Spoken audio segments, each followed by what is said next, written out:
वापस गॉडहेड प्रबुद्धता के लिए आत्मा में आत्मा, एक मछली पानी से बाहर वापस गॉडहेड नवंबर 1982 पदार्थ में आत्मा, पानी से बाहर एक मछली उनकी दिव्य अनुग्रह है। श्री प्रभुपाद, वर्तमान समय में लगभग हर कोई अंधेरे में है। नाटे विडो स्वटा गतिम हाय विष्णुम, वे नहीं जानते कि जीवन का लक्ष्य विष्णु या कृष्ण को जानना है। अज्ञानता से वे इस भौतिक जीवन को हर चीज के रूप में स्वीकार कर रहे हैं, लेकिन वे जन्म और मृत्यु की समस्याओं के बारे में भूल रहे हैं। ये उनकी वास्तविक समस्याएं हैं। वे इतनी सारी समस्याओं को हल करने की योजना बना रहे हैं, लेकिन इन समस्याओं को हल करने की उनकी कोई योजना नहीं है। वकील, क्या यह संभव है फिर हमारे लिए मौत पर विजय प्राप्त करने के लिए? श्री प्रभुपाद, ओह हाँ, पूरी तरह से कृष्णा जागरूक होने के कारण। वकील, और उस मामले में कोई मौत नहीं होगी और कोई पुनर्जन्म नहीं होगा?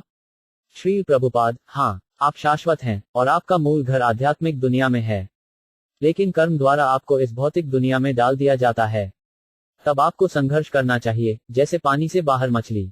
यदि किसी तरह या अन्य मछली को पानी से लिया जाता है और जमीन पर रखा जाता है, तो उसका जीवन बस एक संघर्ष है।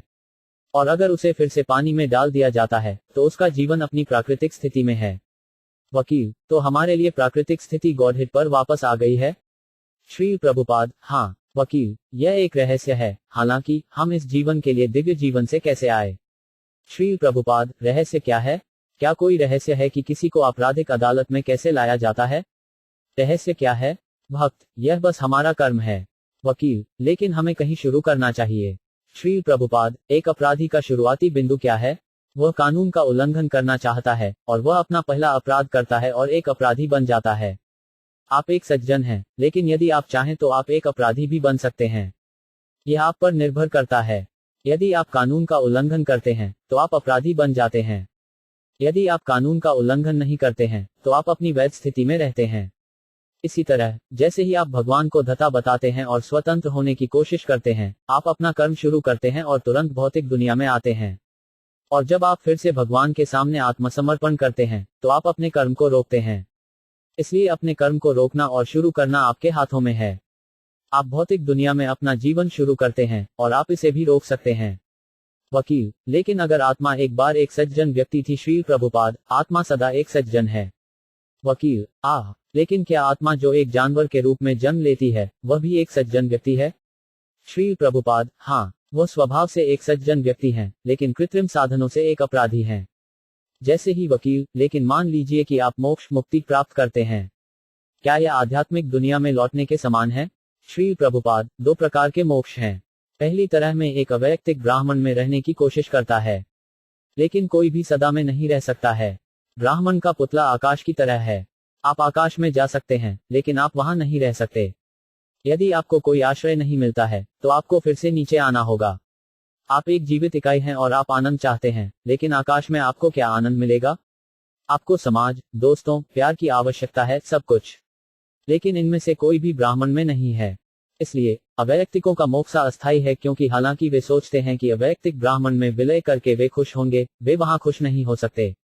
अरुया कृकंद्रा परम पदम ताता पट्टी अधा, हालांकि वे अवैयक्तिक ब्राह्मण के अपवित्रता के लिए जाते हैं, क्योंकि कोई आनंद नहीं है, आध्यात्मिक आनंद। वे फिर से भौतिक दुनिया में खुशी पाने के लिए नीचे आते हैं। स्वभाव से जीवित इकाई खुशी की तलाश करती है, आनंदमयोपासठ। लेकिन आपको ब्राह्मण में कोई आनंद नहीं मिलता है। वकील, क्या ब्राह्मण में आनंद का आनंद नहीं है? श्री प्रभुपाद, नहीं, यह शाश्वत अस्तित्व है, लेकिन कोई आनंद नहीं है। क्या आप बिना आनंद के अनंत काल तक रह सकते हैं? नहीं, इसलिए आपको इस भौतिक दुनिया में फिर से नीचे आना होगा, क्योंकि यहाँ आनंद जैसा कुछ है, हालांकि यहाँ खुशी अस्थायी है। इसलिए जब तक आप भगवान के पास नहीं जाते हैं और उसके साथ नृत्य करते हैं, तब तक आपको इस दुनिया में वापस आना होगा।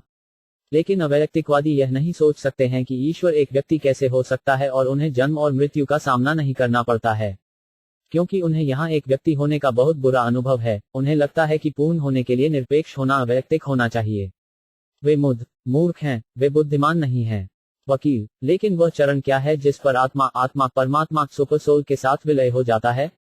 श्री प्रभुपाद, कि मैंने पहले ही समझाया है, आप विलय नहीं कर सकते। आप बस कल्पना कर सकते हैं कि आप विलय कर रहे हैं। आप आध्यात्मिक वातावरण में प्रवेश कर सकते हैं, लेकिन आनंद के बिना आप वहां नहीं रह सकते।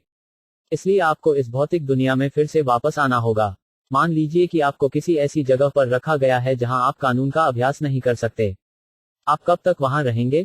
अगर मैं कहता हूँ कृपया बिना किसी कानून अभ्यास के खुशी से यहाँ रहें, आप कब तक रह सकते हैं? आप कुछ गतिविधि चाहते हैं, कुछ खुशी।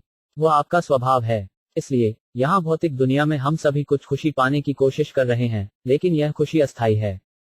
यह हमें संतुष्ट नहीं कर रहा है। इसलिए घृणित होने के कारण हम भौतिक जीवन को रोकना चाहते हैं और ब्राह्मण में विलय करना चाहते हैं। लेकिन वह जीवन भी अस्थायी है। जब तक आप घर वापस नहीं जाते, गॉडहेड पर वापस, कोई पूरा जीवन नहीं है। इसलिए कृष्ण अपनी आध्यात्मिक गतिविधियों द्वारा आता है और दिखाता है कि वास्तविक आनंद का आनंद कैसे लें। वह काउहर्ड लड़कों के साथ खेलता है, वह काउहर्ड लड़कियों के साथ नृत्य करता है, वह राक्षसों को मारता है, वह बहुत सारी गतिविधियां करता है। यह आनंद है। आपने हमारी KRSNA पुस्तक पढ़ी है। हम लोगों को शास्त्र से वास्तविक ज्ञान देने की कोशिश कर रहे हैं। अब इसका फायदा उठाना उनके ऊपर है।